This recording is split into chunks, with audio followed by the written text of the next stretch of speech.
Jāsaka, ka šī jaunā paudze un arī nākamā jaunā paudze pirmkārt ir ļoti atvērta, ļoti droša.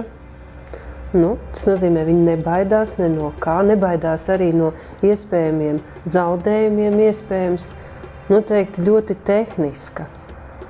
iPhone, iPodi, visas ierīces, katrā ziņā jaunieši ir sauguši ar to un nebaidās no tā.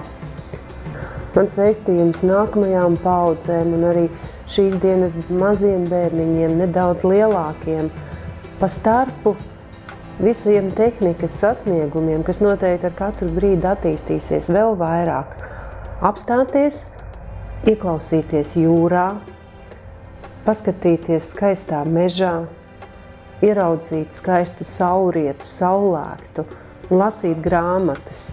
Jo, manuprāt, tas ir tas, kas pa starpu visam mūs padara vienkāršākus, mīļākus, arī nedaudz romantiskus.